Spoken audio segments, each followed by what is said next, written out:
Hey, this is Chuck, and you are listening to Fans with Bands, the podcast where we talk to the fans and the bands they dig about life, music, and whatever the hell else we want to talk about. Today on Fans with Bands, we are talking to Bonehawk. Check it out.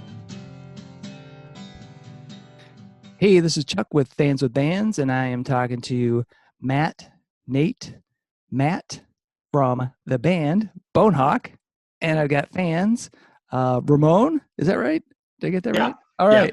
Yeah. Chris, Wes, James, and Johnny. How's everybody doing? Woo! Good, Chuck. How are you? Good, man. I'm doing really great. Yeah. Like we were saying before we started rolling, I'm just so happy to actually see your faces. It's been so long. I haven't seen a Bonehawk show in forever, and then just to be able to see you guys and just, you know, revel in your awesomeness is fantastic. I don't know about that.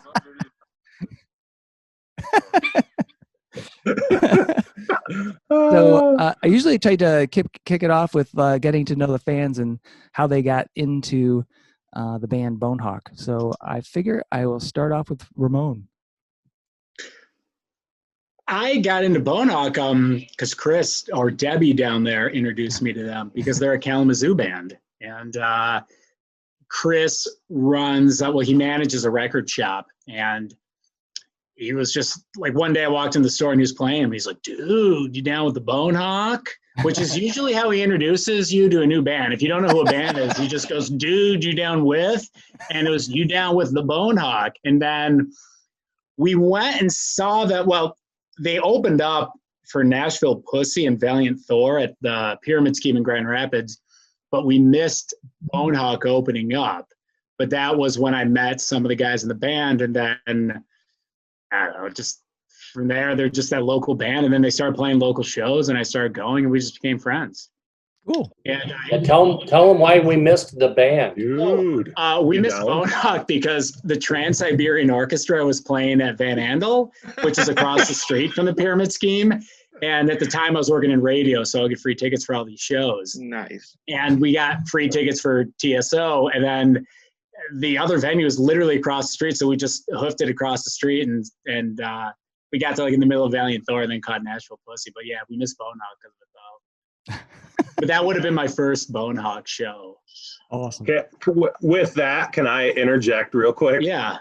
That show was rather funny because we got there and we entered the back door bringing our gear in, and Blaine from Nashville Pussy was sitting there eating his Subway 6-inch sub.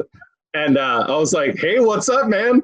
And he just did the long pause stare at me with his cold cut combo like this, and waited until I awkwardly walked away, said nothing. It was awesome. Dude, I think at that show when it was all done, Chris and I went back there to say hi because nobody was there at the end of the show because it was a Sunday night, and we're like, hey guys, sweet show, and we're all kind of drunk, and they just stared at us. It was Blaine and his wife. They just stared at us, and we're like, well, see you later. Yeah, it was funny. You could tell they're definitely put in their time and are done with the formalities of things. Yeah, because nobody, I don't know what it was like during your set, but nobody was there for them. I felt really bad. And it was the second time Chris and I saw them there in, a year, Chris? There was 25 people there. Yeah. Yeah, I felt bad. And a lot of those 25 people were the other bands and the staff. Yeah, that happens sometimes though, you know. But they still brought it. They were great. They were really good. It out, man. Yeah. They were still just as good as any other time. Yeah. Cool. So, Chris, how about you? You obviously were turned on early. I was turned on to them by a previous member who I'd known for a long time, and an albino rhino had come out. Oh yeah. And had brought it to the shop because it was coming out to GreenLight music. Oh, cool. And I'm all about the local stuff, but I'm really all about even more the bands that I really dig, and I listen to it, and I just, they're awesome, so I was just like, yeah. And so I've been a pretty big advocator for pushing the Bonehawk. And as of right now, we're the only retail outlet to buy Iron Mountain, and we've been selling it really well. And we play it in the store, and you know, and I have it on the front counter, and, you know, people kind of ask about it. And, you know, I mean, so I've sold a lot of those to people that don't even know who they are, or have never even seen them, just by kind of what they sound like. And, you know, what I see other people buying, and I'm going, hey, do you know these guys? They're local. This is equally as good as this, or if not better than what you're buying. Awesome. You know, you need to check it out. And I got to know the guys really good, and, you know, they're super cool guys, and they're fun to work with. And, it's nice. I like to really support a band that I really like, and there's not that many local bands that I really like that much. So I guess I put a little bit extra effort into it because I really like them, and they're cool dudes. Cool. That's awesome. And we appreciate that very much. Yeah, I know. Hey, man. Gotta support, you know, but you guys are rad, and, you know, the live shows are so cool and different, even every time, sound wise, and what's going on. And before COVID, sorry to interrupt, but like to go off what Chris said, before COVID, I used to work in radio, and then I was the casualty of being a radio person during coronavirus. But I had them play a bunch of festivals in Kalamazoo, and I had them open up for Blue Oyster Cult a few years back. And nobody knew who they were, and they fucking blew everybody off the stage. And Blue Oyster Cult had this little tiny merch booth set up with one t-shirt in 2 sizes. And then after Bonehawk plays, they set up their merch, which was, you know, a bajillion different t-shirts and beer koozies, and of course records and CDs and sunglasses and condoms and dental dams with the Bonehawk logo. And no exaggeration, nobody was buying Blue Oyster Cult stuff. Everybody was buying Bonehawk stuff, and they got a lot of mentions on radio. And whenever I could, I tried to give them some radio mentions. They killed it, and every time, Matt, you guys played Ridfest, you always sounded awesome. Thank you. Yeah, you guys. Those were a lot of fun. They really were. They were, yeah. The second Ridfest was a good show. They wanted Bonehawk to play a little earlier because they can bring out a lot of people, but they deserve to play later. In fact, a lot of the people were like, you should have been the main support. But when they played with Blue Oyster Cult, they killed it. They brought a great crowd. Everybody was really into it. And, you know, we live in a day and age where if you show up to a concert and you don't know who the opening band is, chances are you're going to ignore them. Because it's not like it was in the 80s. Chris tells me all the time about seeing all these sweet bands open up for big bands in the 80s. It's not like that anymore, unfortunately. But Bonehawk came and they fucking brought it. They killed it. They have a great stage show. And they had the tunes to back it up. And by stage show, they're just like a lot of good energy. You know, they don't just stand there and gaze at their shoes. They have a lot of energy. There's good crowd interaction. They're really good. And plus, out of those festival shows, we got the really good Ozzy, Randy Rhoads tribute photo that will go down in history of Matt holding up Ramone, just like Ozzy did with Randy Rhoads. And I think I have it on my phone when Matt calls me. That's the picture. Awesome. It's really awesome. Yeah, I don't do a lot of Zoom meetings, so I don't know how to share stuff. But it's on there. I'm sure somebody can send it to you. Awesome. Yeah, I'd love to see that. So, Wes, how about you? How did you become a fan of Bonehawk? Well, I got to know Matt from the original guitarist Chad. I worked with him for a while at Guitar Center, and as a result, got to meet Matt. And we used to go to hockey games and eat a lot of fried cheese balls, just hanging out, having fun, things like that. And so I originally got turned on to. I had just moved to Michigan. I didn't know anyone, and so Matt was in a band. Nobody's Favorite with Nate, and used to love going to those shows. And I didn't know anything about the Kalamazoo music scene, but they were really the only band that really knew what they were doing and brought a lot of energy, and people were excited when they play, and it was a ton of fun. And I just kept being friends with Matt over the years, and so saw him through different bands like Mesa, and then kind of morphed into Bonehawk, and just been supporting ever since. Love the music, love going to shows, although it's been quite a while now. Yeah. But it's a travesty that Hairmania played after Bonehawk before Blue Oyster Cult. That was just wrong. But anyway, I love watching the guys play. Nate's an awesome drummer. I've loved watching him over the years too. So, yeah. Cool. Very cool. How about James? Hey, my first introduction to Bonehawk was from a friend of mine, Max from Ann Arbor. Said want to go to a show, and it was in Hamtramck. It was Bonehawk, Bison Machine, and Commander. Yes, that's an awesome lineup. Wow. And I was just like, yeah, it pretty much was. It kind of blew me away. I was like, wow, these guys are pretty good. Yeah. And anyway, actually, like I'm an old guy, so I remember like the old stuff. I've been around a lot of the old shows and stuff, but anyway, sorry, I'm a little stoned right now too, but man, I was totally down. And then I don't know, I saw him at PJ's a couple times, and yeah, I just love it. And as far as the new album, man, Iron Mountain, to me, I fucking love it, dude. It's an album. It's like an entire album. Yeah. And Thanks so much. I mean, seriously, it's just like I keep telling everybody, best rock album of 2020. Hell yeah. Killer. Thank you. Hell yeah. How about Nate? Nate Hartman. Hey. not Nate the drummer. Nate, are you there, buddy? I mean, Hey, James. Yes. Didn't you posted some killer pics of an epic sea quest not long ago, correct? Yes. Yeah, that was me. Oh, yeah, that was awesome. And everyone should check that out. That was a really cool thing. I meant to send you a message personally about that, but that was awesome. So what was this? Yeah. What was the sea quest? Oh, it was part of a journey to find the rock. Really? Oh, Turnip Rock. Yes. Turnip Rock. that's awesome. Yeah. Very nice. He I guess that kind of ties into the whole merch. Yeah. Exactly. I mean, I guess I was gonna say it ties into that whole what you're saying with all the different merch and stuff too. So one of the shows, PJ's or something, and I bought the Turnip Rock shirt. I was just like, man, it's fucking awesome. So have you ever been to Turnip Rock? He's like, no, man. We just saw it on the map or whatever and thought it was cool. This Turn Up the Rock thing. I'm like, dude, you guys got to.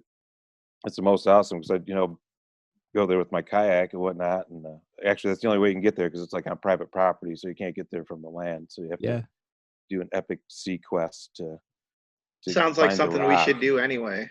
Yeah. Yeah. So I mean, I'm down. Yeah, we actually did that this year because we there's that kayak rental place over there at what is it, Port Austin, and we did that. Me and Brenda. Yeah, it was the lake was like calm as glass. It was awesome. It was fantastic. Yeah. Yeah, you got to find certain days there for sure. The weather, it's definitely weather dependent right there at the tip of the thumb. Yeah, it was great. It was great. I mean, hey, James, seeing that photo of you with the Bonehawk Turnip the Rock t-shirt in front of Turnip Rock was fucking amazing. So kudos to that. Awesome. I mean, like, it was awesome. Fucking badass. Dude, it was an amazing time, man. Pure Michigan. Yeah. Perfect. So let's check in with a couple other fans. How about Curt? Are you there, buddy? Or are you just listening in? Hey, can you hear me? Yeah, I can hear you. Yeah, man. I don't know. I like these guys from day one. We go way back. I went to school with Matt. These guys always rock. Pre-Albino Rhino days even. I've been to a ton of shows. Loving the new stuff too. The new album kicks ass. We used to bond too. We used to hang out and have fun. We'd play games like Mario Kart and stuff. And there's like another one like Big Jet Ass Shoot, it was called, at the arcade. That was pretty fun. So we always had some good times. These guys like to mix it up, and I'm loving the new stuff. Kurt's being coy. He was one of my first bandmates ever as well. Awesome. Curt, are you still playing? I diddle around occasionally, but nothing organized or cool like what these guys got going on. I'm really seriously though, like super proud of these guys for what they put together and like reshaping the Kalamazoo music scene, man. It's really cool. Yeah. How about Lewis? Hey, Chuck. Hey. How's it going? Good, man. How are you? Good. Going. Hello from the UP up here. Hey. Yeah. So when did you become a Bonehawk fan, man? Pretty recently, honestly, when I saw that you guys were going to do this, Really? I saw the picture, and actually, I'm a big Mustard Plug fan, so saw the picture, I'm like, wait a minute, they're doing one with Mustard Plug, and then I clicked on it only to see that it, like, scratched my head a little bit. But yeah, I try to support all the guys in Mustard Plug when they have side ventures. Like I know Colin had something going too, and try to support local artists. I'm from the Detroit area originally, but as you know, Chuck, I'm up here working at Cognition, and that's right. And loving the beer scene up here. Unfortunately, we don't have enough music. That's the one thing we're really lacking up here. I know there needs to be. I mean, well, you know what? But as soon as shows get going, you know, you can get some going over at Ishpeming and True. Yeah, we're looking to Bonehawk expand, and a music venue or a stage of some sort is definitely in that idea. So that would be fantastic. Oh yeah.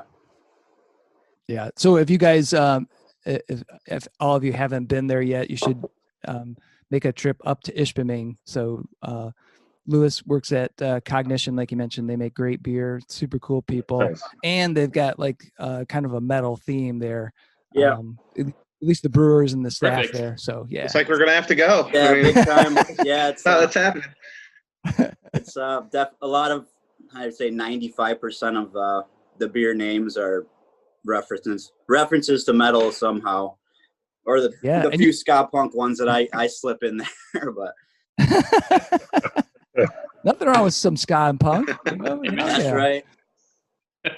You know, and you guys have done collabs with other bands, so this might be an opportunity.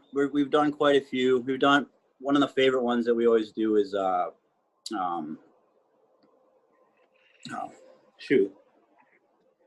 There's one we're doing with a band that I actually don't know too well, but Chris, I think Burial and Oath, I believe is their name, from Ohio, and we're doing something with them. We're in the pretty early stages of that. But I know I got turned on. We try to do as much collabs with different bands as we can. That's really fun. Whether it just be a beer name or something like that. It's fun to pick some other brains to see what we can come up with. That's awesome. Yeah, I've worked in a lot of craft breweries, and naming beers is always fun. So that's cool that you guys are doing that with bands. Oh yeah, awesome. that is. Arctic Sleep from Wisconsin's another one that we're really big on. Just a one man show over there. He does really cool music, kind of like a black metal guy, and we do. We've done I think 4 or 5 different collabs with him. He does a lot of coffee roasting and stuff like that. So easy to fit stuff like that into the bill. Coffee porters and whatnot. That's always fun. Right on. So I do want to talk a little bit, you know, with the Bonehawk fans or the band actually, since I've got you guys here and get to see your lovely faces. That Iron Mountain album, you know, with these just majestic riffs, so many like epic tunes, and I can't remember maybe it was James or Wes. I can't remember who said it. Or maybe it was Noah. Anyway, there's just this. Start to finish, that whole album just flows perfectly. You've got such epic songs, you know, the twin guitar magic that is identifying Bonehawk to me. But it just has this wonderful sound.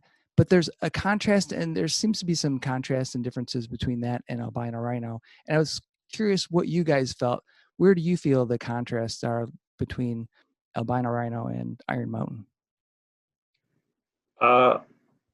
I hate to simplify it so much, but for myself, it's just it's just a lot of growth. I mean, Albino Rhino was like a grouping of songs that we had that we were like in between certain band members at that time, and we just kind of like still wanted to move forward with the project, so we did, and we just did what we had to do to make that. So in a sense, Albino Rhino is a little more primal from that perspective, because like we used what we had and made it work. And then fast forward like 5 years, I'm embarrassed to even say it, but fast forward 5 years, and it was definitely a much more focused, like we wanted to like, you know, like it's corny to say, but it was a kind of conceptualized to an extent. And it was just more focused, and like bringing Nate into the fold, you know, like we've always been lucky with really good bandmates for the most part. And then bringing Nate into the fold, Nate's like, just like, I don't know how else to explain it other than like a super musical drummer, and us having a past, it just like, it helped just gel all of that together. And I think, so if you take Albino Rhino from the more primal aspect of it, just because that's simply what it was, and then you take the more focused, like completed project that we wanted to do, but also very consciously not wanting to like overdo it to where like you take away any of the charm that we've managed to have thus far, if that makes sense. Yeah. I know that was kind of a long-winded way to get to that point, but no, it's great. I mean, both records are totally different. So, I mean, Albino Rhino, I mean, it's like hit song after hit song, you know, with some moody elements. But then Iron Mountain comes in, and there's a lot grittier, deeper, more moodier songs. And I think there's more there substance wise. And I think that like it shows growth, and it's pretty cool to see. Way more nuance. Yes. Definitely. Yeah. And go ahead. No, go ahead. I was just going to ask, so has the songwriting changed, like your approach to the songwriting? Do you guys, are you a band that does kind of improvising in the jam room, or are you more somebody comes up with an idea of a full-fledged song and then you guys, each of you add pieces to it? Mostly throughout the history of the band, it will be like riffs, just like bare bones, as simple as it can be, riffs that will have a certain like feel, that, and that's always the most important part in my opinion, is like the feel. And then that will be like the foundation, will be like all right, this is the bones of everything, and then you have to like maintain that, like that feel. So whatever is thrown into the mix, you know, is great as long as it still has that like general overall where it started. Right. So yeah, I mean, it's typically riffs, and I mean, it still is. Like I honestly think there's been one time in our, especially with Chad and I, because Chad and I have been writing music forever together, where we've like literally had a full-ish song done. It's always just like a riff, and we'll jam on that riff, and everyone will do their thing, which I think is what ultimately makes it cool. It's, you know, fully formed and fleshed out amongst all of us. Yeah. So, I mean, it's kind of strange to see bands releasing, well, I shouldn't say strange. It's just hard, I think, for bands to put out albums now, because you can't actually go out there and tour it and promote it. So what are you doing to be creative and engaging with your fans while you can't play with them live? Nate? Yeah, well, we just filmed a bunch of songs live at the Livery Brewery in Benton Harbor that we're going to release here in the next, I don't know, couple of weeks. Cool. Before the world got shut down again for the second time. We did 6 songs off of Iron Mountain and Albino Rhino, and in a live setting that we're going to unleash on the interwebs, because we can't play shows right now, and it sucks, and it's the worst thing ever. So at least we can kind of bring some of that to the people that want to hear us, and the fans and everyone else. Because I mean, like you said, I mean, putting out a record during a pandemic is crazy, but but also like, but life moves on, and you set these dates, and it's like, all right, it's time. It's going to happen whether we want it to or not. And I know with Matt and I talking, I mean, there was some time between the last 2 records, and we don't want to have that much time for the next one. Right. So I mean, like we're finally in a place where things seem to be firing on all 12 cylinders, and we're kicking ass and taking names. And so, the band is healthy, happy, we're getting along, and we're writing a bunch of new stuff. And that's been kind of cool, and a cool challenge since we've been home, for a pandemic. We've been rehearsing once a week for the past couple of months. We just took some time off now because COVID seems to have gotten crazy again. Yep. But during the first lockdown, we spent a lot of time working on riffs from home and sending them via the internet and putting together music that way, in our own personal studios, and working out tracks and demos. And so I think we're kind of excited to get back to that here shortly, and have songs to record early next year, hopefully, if we can do it.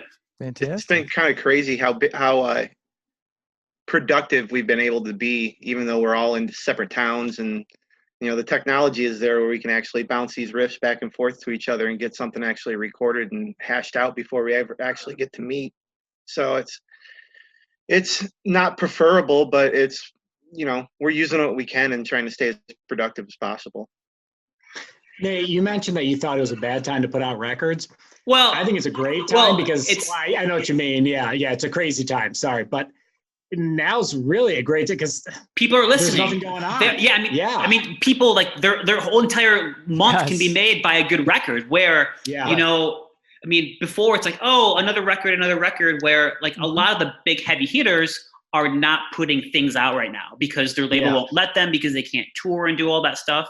And it's like, I mean, it is hard and crazy, but at no other point in our lifetime has there been more people listening to music. And that's all there is is listening to me and searching it out this call and looking for it and trying to find new stuff because they're getting bored. So they're just trying to see what else is out in their genre of choice, here's and I've seen a lot of smaller bands too releasing just small independent releases too. They're just like, hey, we have nothing going on, so here it is.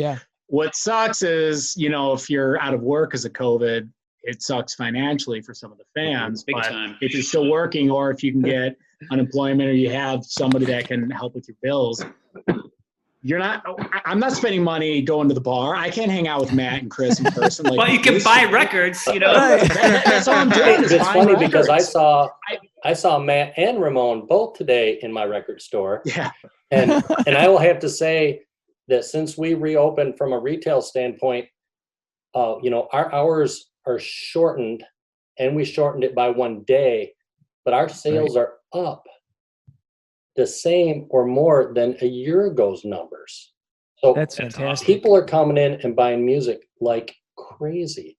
And, and the other nice thing that has happened is that, Record Store Day from April got prolonged, and they turned it into 3 Record Store Day drops, which happened in August, September, October. And then Friday, we have the regular Record Store Day for Black Friday. And Bonehawk has been one of our sponsors for all 4 of them. So their logo has been plastered everywhere through social media, through us. They give us gifts to give away for the first so many people in line that we do a raffle for. And so, they've been on top of it with that. We've been giving away, a little bit of their music to fans that have been in line, mostly new fans who didn't know who they were.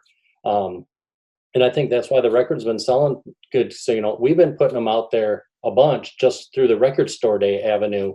And that's what we've been selling the record really well, just through the store, from the things I said in the past, and through the Record Store Day sponsorship that they went with us this year, which I'm glad. And Bonehawk has done it before in the years past, but I like to get, whenever we have a sponsor for Record Store Day, I always get local people. It's usually a brewery a band or, you know, something else that's like-minded, Rocket Fizz, that's like-minded with people that like music that would like something else, and include them in with that. And they've been great as a sponsor, and I think that's been pretty awesome.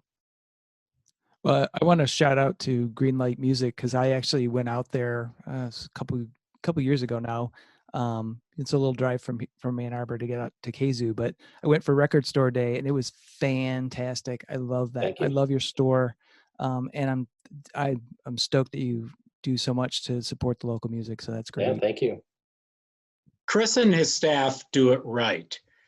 There's another record shop in Kalamazoo that's a good record shop, but when you go into GreenLight, like that's how I got into Bonehawk. That's how I discovered them, is because they were playing Bonehawk. And they're always playing good stuff, and they take really good care of the records, and they want to talk to the people that go in there. It's hard now because of COVID, especially during record store days, but before COVID, I mean, we all just go down, you know, whether it was just a regular Saturday afternoon or record store day, my buddies and I would go down and we'd all hang out. And GreenLight they would have like donuts for, you know, for the people that came. And it was just, you know, it's a small store. So, you know, if there's 50 or 75 people in there, that's a lot of people. And there's a bunch of people. And then I started recognizing people who live farther away than Kalamazoo coming down there, because it's a place you can go and hang out, listen to music. I was born too late, not to quote Wino, but I was born too late. So I missed out on a lot of that stuff. So I have to make up for a lot of lost time now, because I was like 8 years old when all my favorite, or younger. I was like, in fact, Chris asked me all the time, where were you when Iron Maiden came to Kalamazoo for the first time? I was in my daddy's balls then. I wasn't even born. I wasn't even conceived. Yes.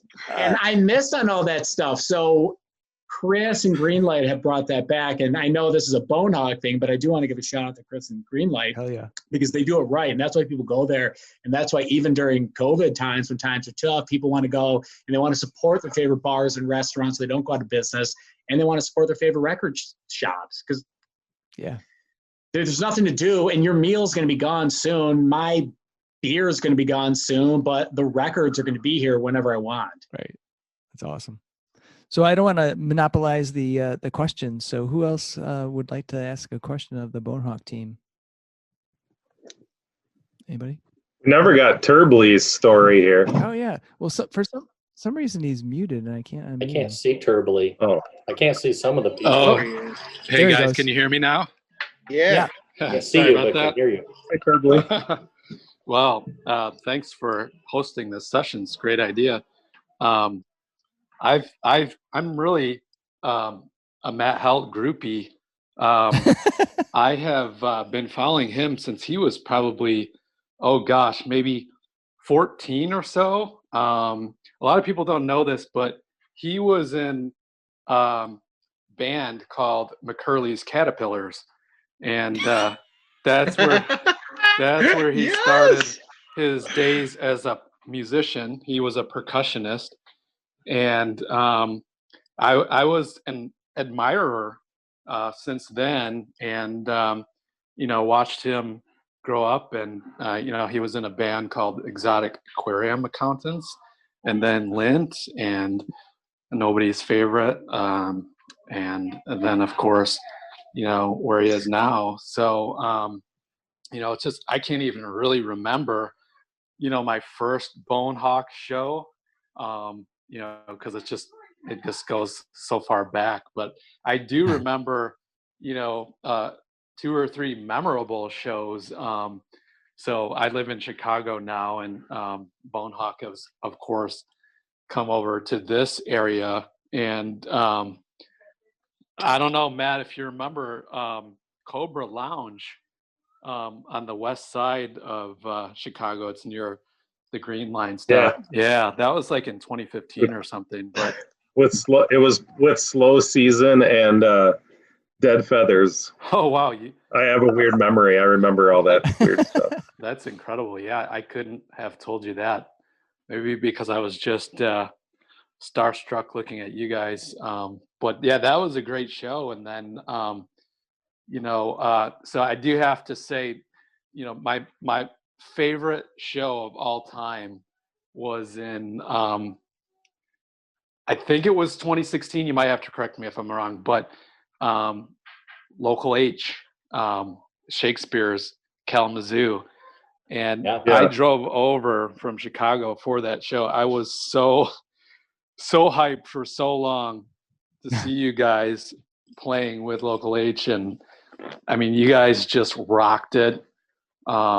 It was a fantastic show. And after that, I remember another show in Chicago here. I don't remember the club name now, but it was a small room and Township. Do you remember? Yeah, Township. The Township, yeah. Yeah, and that's, I think, Nate, that might have been the first time that I met you and saw you playing a show. So okay. That was with Dave Simon's other band, right? Yeah, Anger. Yes.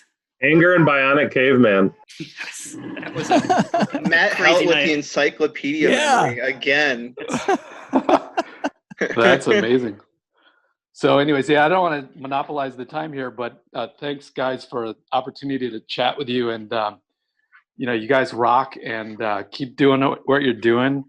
It's great to see, bands like yourself, carrying on the rock tradition where a lot of that I think is lost with some of the more modern music. So thank you. No, thank you. Yeah. Trip down memory lane there on a few of those. Yeah. For sure. Hell yeah. So go ahead. Anybody else? No. I was just thinking about Mark and I used to go to we would always go see Local H in like the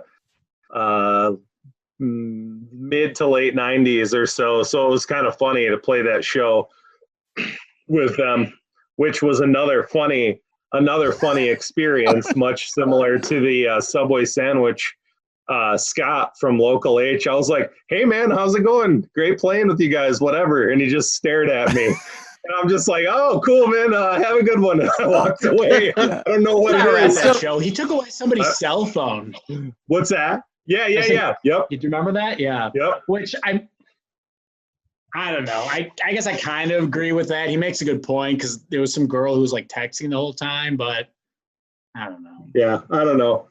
I have like a certain charm that makes people want to like just clam up and not talk to me. I don't know what it is. So Matt, you actually make me feel good because I've had that experience a couple of times where I go talk to like somebody I really admire and they're looking at me like, who the fuck are you? And why are you talking? And then I freeze up because I don't know what to do. I'm like, and then I start mumbling like a dumbass and then you're like, oh, then you just kind of just turn away and walk away. Yeah. I always state the obvious, like with Blaine there. I was like, oh, Subway, cool, and then I walked away. It was like, hey, I don't know. Yeah. Well, in Blaine's defense, he was so stoned, he probably didn't know you were there. I mean, that might be. Yeah. I guess I can understand. Like, I mean. How often do you get the opportunity? Maybe he just filled up his Subway Sub Club card and he was like really wanted to like tackle that sandwich. I don't know. Why did he get Subway? There's so many great places to eat at in Grand Rapids. He went to Subway? Yeah, I know. Like it's like you take one whiff of the air and you know exactly what it's going to taste like. Yeah, I mean, you can just walk outside the pyramid scheme and see like 5 different bars and restaurants. I know, but you got to remember there's only 25 people at that show. So how much money did he have? That much of a buyout. Unfortunately. Yeah, they got paid the same. There you go. All right, so anybody else got any questions for the Bonehawk gang? Yeah, I guess so. When I saw some pictures that you had on the site when you guys recorded at Ghetto Recorders. Yeah. Tell me about that. Ghetto was awesome. Small history. Our Nate and I's previous band, Nobody's Favorite was the name. We on a whim were like, we just wanted to try something different, and Jim had a pretty good reputation for just doing like killer analog stuff, and we were just like, threw caution to the wind, didn't know if he would just work with just anyone. Jim whatsoever. Diamond, the sorry, producer extraordinaire. More specifically, Jim Diamond. Yep. And so Diamond? yeah, we did, and the result was awesome. So it's a really funny thing, and for those of you who haven't been there, it's in the back of the Fox Theater, and it was a former chicken processing plant. So it was literally Ghetto Recorders. It was just like a concrete, like thick concrete, like room, and the control room was the former like the walk-in freezer for the chicken. And then the room was just like full of like just vintage gear of all kinds, just like piles and piles of amps. Like, I know that seems exaggerated, but he had the most like random collection of the coolest, like, what, oh, you want a vintage fuzz pedals or anything, he had it. And it was just there. Some of it worked, some of it didn't work, and you could use it. And wow. I would say it was a good, we had our struggles with certain things, but it was a good experience all in all, and it was fun to work with something with such a I mean, Jim's just got a great history in music stuff, especially in the Detroit area. Yeah. So it was that, I mean, just that alone. And oddly enough, our last session there was a split EP we did on Ripple Music, and it was Jim's second to last session before he moved and closed the studio down. And when he was moving, I was like, there was an old turntable sitting in his collection of stuff, and it was the exact turntable my parents had when I was a kid. Oh, cool. So I was like, can I buy this turntable from you? So I took the turntable home, and oddly enough, my mom still had the user's manual from their turntable when I was a kid. So I have the turntable and user's manual, and I bought this like funky, like old Les Paul from Jim too, just so I had a couple relics from his past. So that's kind of fun. Yeah, that's fucking awesome. What kind of turntable was it? It's called Bic was the company. Oh. It has a very specific logo. I'm sure it's a low end turntable. The logo is unforgettable, and it has the way the logo is laid out with this faux wood grain. And it's a red, white, and blue logo. It's like unforgettable, and it's like was ingrained in my head. As soon as I saw it, I knew. So that's kind of just super funny. Hey, Chuck, I'm getting a couple messages here that a couple other folks are trying to get in the chat. Let's do it. I didn't know if that was a possibility. Yeah, I see Michelle. Yep. She's coming on board. You'll recognize these folks.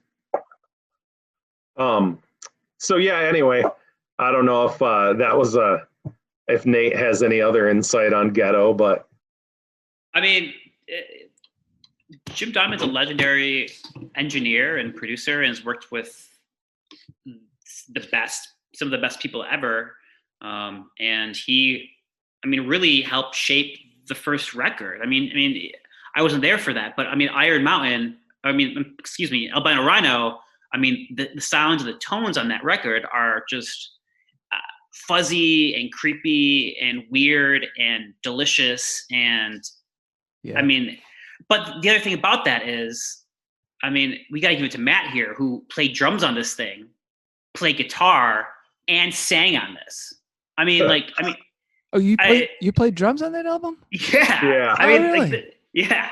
I mean, and nothing was too click. I mean, it was all about feel, and that's what came out of those sessions. And that to me is, I mean, just the way that record sounds is just huge, monstrous, and fierce. And this guy, the guy I'm pointing at right now, it's because of him. Yeah. That's awesome. So, But I mean, recording with him in Noah's Favorite Days was super awesome, and that EP we did turned out fantastic. And those songs, I mean, I think are the best that band had ever done. So absolutely, I still like. I'll still listen to those every now and then, just for whatever reason, and I love the way they sound. They came out so raucous. It's just they're killer. You talking about the Ripple tunes? No. This is oddly enough, and this has nothing to do with Jim. The Ripple tunes I've never been happy with. I'm gonna put that information right out there. I think they sound good. I had higher hopes for that, to the point where occasionally I have these like illusions or delusions of grandeur and want to re-record them just because I think we just missed certain things on it that I think could have made it better. I have to argue that those songs are some of my favorite Bonehawk songs. Me too. You've told me that before. I agree with Chris. Yeah, I played the shit out of that, and I like the King Nomad side too. But those songs are some of my Bonehawk favorite songs. Yeah, from all the stuff so far, I agree. And I think they sound good. I thought they were recorded well, and again, they might be a little bit different than some of the other Bonehawk stuff, but I really dug them. I don't totally disagree with any of that. There's certain things about it that I like maybe focused too much on, and therefore have never let go of. So it's probably something I should talk to a therapist about. This is it. This is the group therapy right now. Right here. Okay, so Let it out. What I'd like to say about that is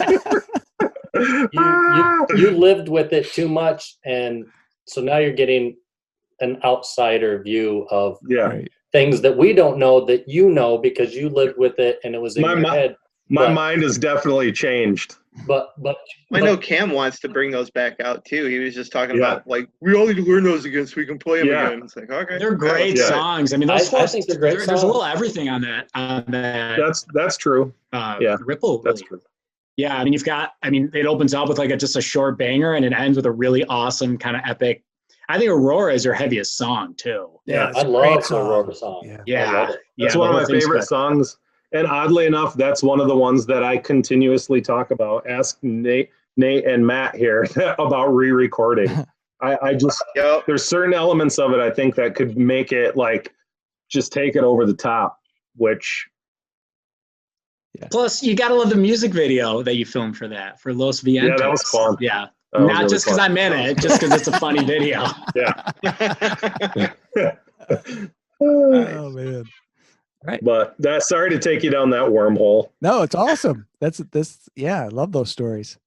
So anybody else got questions for the Bonehawk guys? I see Mike and Michelle here. Yeah. Hi. Hello. So how did you guys become Bonehawk fans? This is gonna be good. Tell the story. Are you asking me? Yeah, hell Get yeah. comfortable. Oh, it's a good story. Come on, Mike. Tell us the story. Well, so the band that I was previously playing in was offered a show with Bonehawk in Kalamazoo. So that's it was our album release show. It was Albino Rhino release show. Yeah, that was at Louis. Oh, I was thinking of well, I saw you guys together at Bells, yeah. That was a very good show. Yeah. So Louis, I really made a real good impression on Matt. So as my true self, I show up early, stake my territory of where I'm going to put my drum set, and want to get my shit out and set up. And in Matt's true fashion, dude, just chill out. It'll all work out. I'm like, just tell me where to put my stuff so I can set it up. So, he knew right out of the gate that I was, pretty OCD and high strung. This dude, for anyone who doesn't know him, I love him to death. But he is so tight. He squeaks when he walks. It's unreal. I've never met someone more more tightly wound than him. Like, and his blood pressure is great, oddly enough. Yours is? Well, right. That's No, mine isn't. Yours is. It doesn't make any sense. Yeah. Right. So we are polar opposites, but I'm super high strung on the outside and have good blood pressure. Matt is super chill on the outside and wound tight as a motherfucker on the inside. So that was accurate. That was how we first met. That's why you guys get along. That's true. Yeah. Oil and water. Yeah. The show was great, and we just started doing shows together as bands, and then we just have sort of kept in touch. And so we've done a lot of socializing and stuff. Matt's still playing. My drum sets and sticks are in the garage. Oh, Mike, no. God damn it. Oh yeah. Jeez. So for people that don't know, I just want to say that Mike is a fucking awesome drummer, and he was in one of my most favorite bands, Blue Snaggletooth. Fabulous. Thanks. So yeah, so it's good. Now I'm on the sidelines just enjoying the new record. I've got a bunch of notes, Matt, if you want me to go over those now. Yeah. I'd love to hear them. Oh my God, he's actually getting notes out. Yeah. Wow. So Matt sent me. I might be the only person that wasn't surprised by that. that's awesome. Shit. Oh, there it is. So he sent me an advanced copy digitally, and me being a good friend, I wanted to give him some good notes. Right. So I've never had a chance to get together socially and talk about them. I'll go through these song by song if you want me to. No. Just give us like a highlight, something you really feel passionate about. Just bullet points. All right. So Mongrel. Yep. Super sword-like, with a little bit of Iron Maiden mixed in there. Okay. Nice. Good tune. Well, I thought this was going to be more of a criticism session, but no, there are a few, but they're minor. Summit Fever. I'm just writing the points that kind of stuck out at me. I think the police sirens in that tune are killer. You like Do you know those? what I'm talking about? Yeah. Okay. Strange Magic. Great harmonies in that tune. Yep. And so Mr. Drummer Dude, cool Run to the Hills drum part. It is inspired. It's true. It's awesome. Love it. So the song Wildfire, is there a part in there that goes on and on? Yeah. That's a really cool melody. Yeah. Dug that Thank a lot. Great fade out guitar ending. Thanks. That's probably my personal favorite. Yeah. Fire Lake, I really, really dug the drum intro. Yeah. And there was a really cool part in the chorus. The drum fills in the chorus. Yeah, that's all. Right. All right, here we go. I have to call you out on this. So hey, let's make sure everyone's purchased the record before you say anything negative. Well, there's only one. So I have a least favorite tune, and you guys tell me as a group if I'm wrong. I did not like the tune. It was my least favorite, Thunderchild. Huh. Oh, I love the Thunderchild. Yeah, I like that tune. So that's my second favorite song on the record. For some reason just didn't resonate. I didn't think it was bad. It was just I thought it was the weakest track. Huh. All right. So oddly enough, it's the one I wrote about you. But... Oh, it all comes home. Listen to the lyrics; it'll make sense. And then so Lake of the Clouds. I actually just dig that title. I think that's a really cool title for a tune. And a place. Yeah. I thought the guitar licks in that tune were great. I have to ask, why end that record with a slow song? I think that song as an ender, the tracking, I think it could have been better served somewhere else. No, I think it was perfect as an ending because it just kind of drifts off, and then when you think it's done, you hear the sound effects. Sound of the lake. Going even further, and I thought that was an epic last song. I thought it was I perfect. think we should end our shows with the nature sounds as we walk on. Now on. You should, but I'm always one of these guys that I want the first song to be a total rocker, like maybe Tonight We Ride. Yeah. But then I like a band to end with a total rocker too, though. If I'm going to see them live, because that's exciting for me. It seems anticlimactic if you do like a long drawn out song at the end instead of just rocking and then just walking off and leaving. I like the big epic ending with and I was curious is that the nature sounds at the end of that, is that from Lake of the Clouds? I truly wish it was. I was hoping, it's not. but no. I didn't want to lie to you, but yeah, no.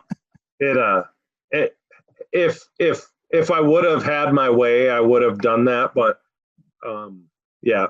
Yeah, because that's a magical place, and I totally I could feel that aspect of that song, and Mike, I love you, but I think it fit in the end. So that's why I brought these notes. It's cause controversy.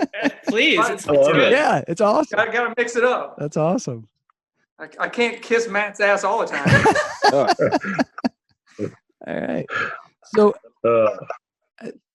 No, I think the album it's like a pure Michigan to me. It's like a trip through Michigan, man. I love it. Like the whole like you're saying, it's like a magical place. I mean, at the end, seriously, man, it's brought me to tears. Listen to that. It's just like, fuck, man, this is a complete album, man. I love seriously, thank you.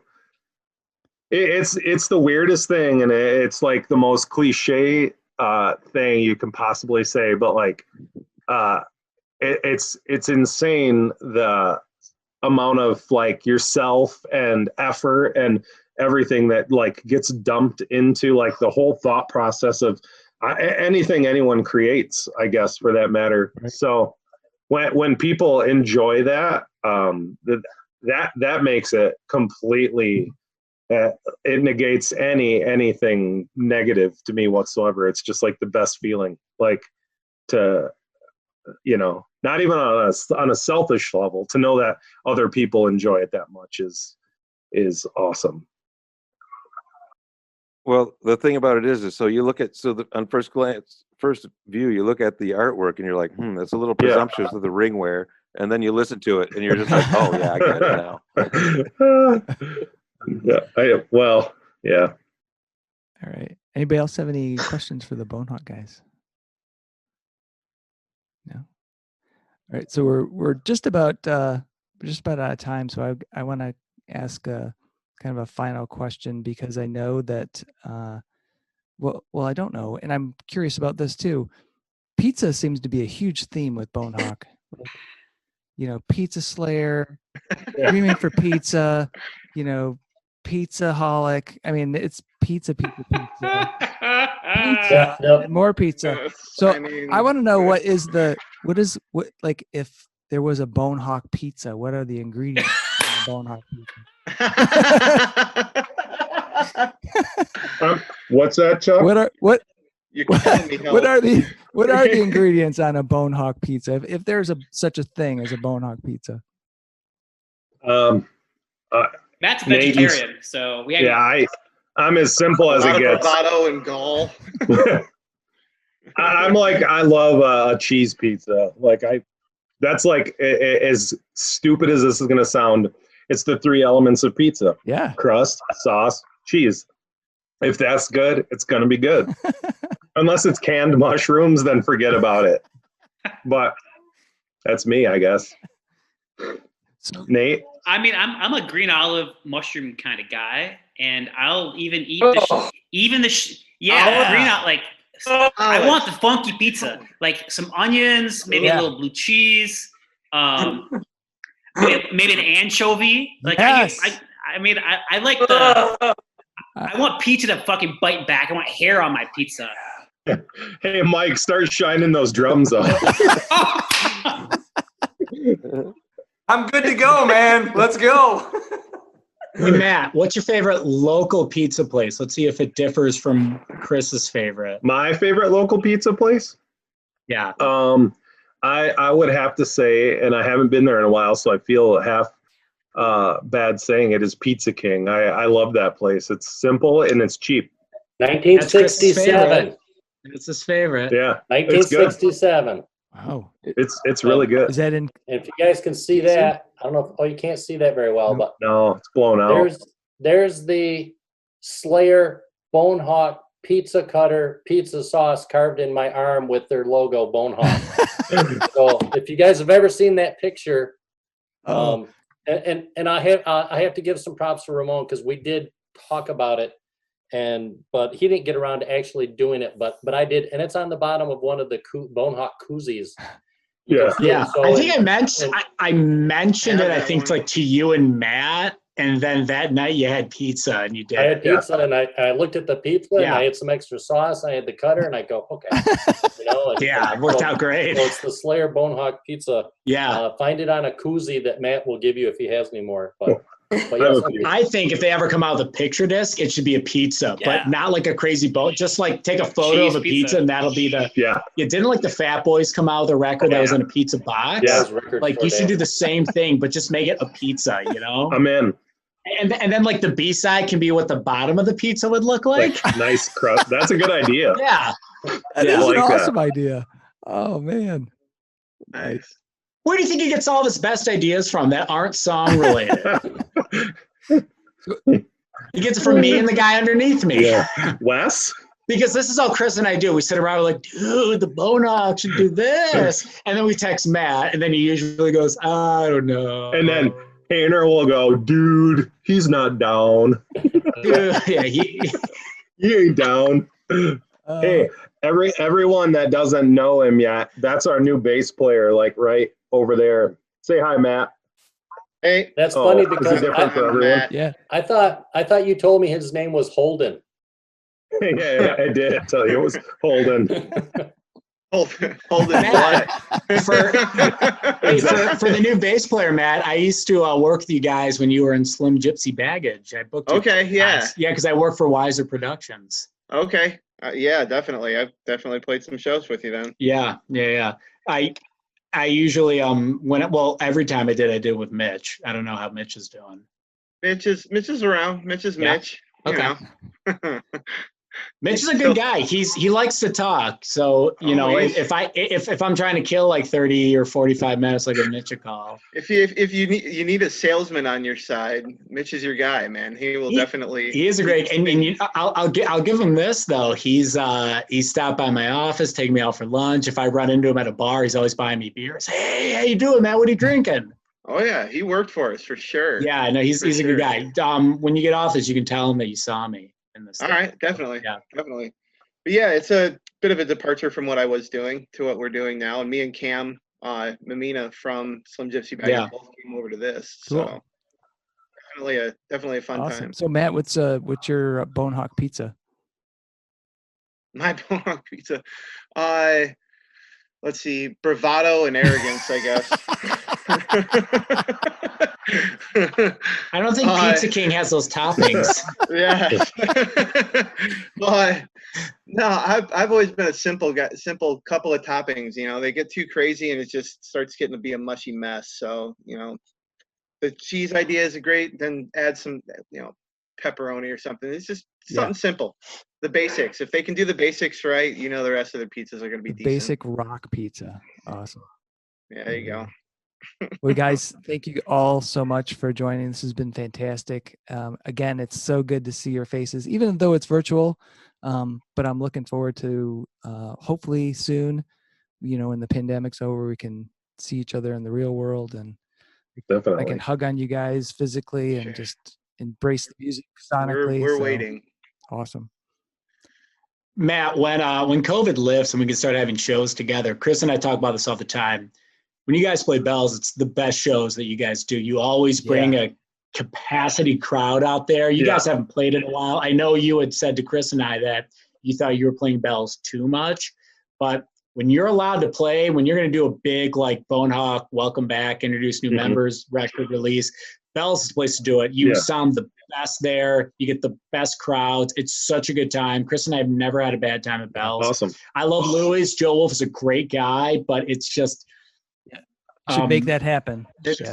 Yeah, there's something about Bell's, man. I mean, you guys fit so well. Bell's. I actually spoke with Bell's over the weekend to see what their plans were for 2021, just in case if things are safe. Like no one I know, like we're all itching to play. Cam and Matt just joined the band, and it's got to be the weirdest for them because Nate and I have like done this, so we're already like adapt to it. But they're just like sitting there waiting, twiddling their thumbs to like get in the swing of things.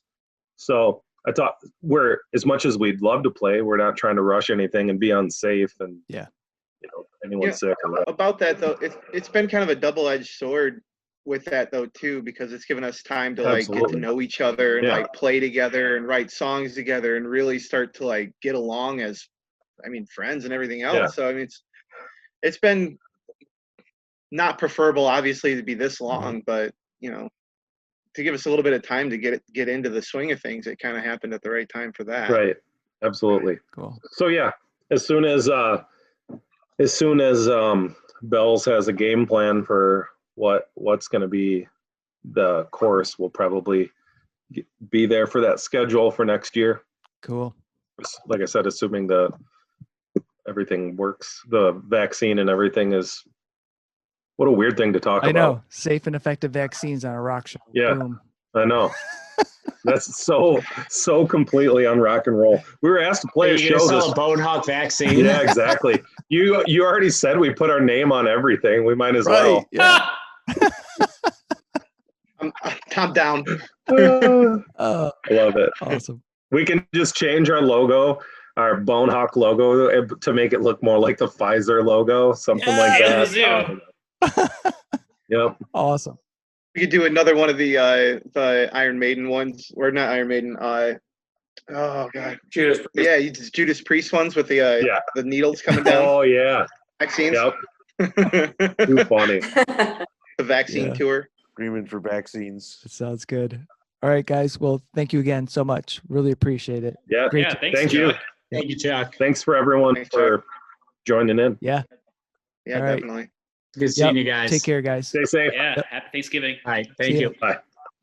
Thanks again to Matt, Nate, and Matt from Bonehawk, along with the fans Ramone, Chris, Wes, James, Curt, Mike, Michelle, Lewis, and Terbly for joining me on this episode of Fans with Bands. Be sure to check out Iron Mountain by Bonehawk. This album roars with pure rock fury. It is essential listening for anyone that digs powerful riffs driven by thunderous rhythms. See the show notes for all the details and links. These are tough times for everyone in the creative industries such as music. Your support of live streaming, purchasing music, and merchandise is critical. If you can help out your local artists, please do. If you are in the Michigan area, consider following the Playing in the Detroit Area Tonight Facebook page. It is a place for fans and bands to support each other and share our combined love of music. Thank you all so much for listening. Be sure to hit subscribe on your favorite podcast service to get each and every episode of Fans with Bands. Spread the word by rating the show and leaving a comment. We want to hear what you think. You can keep in touch by following us on social media. This is a Life in Michigan production. Until next time, be well and kick out the jams.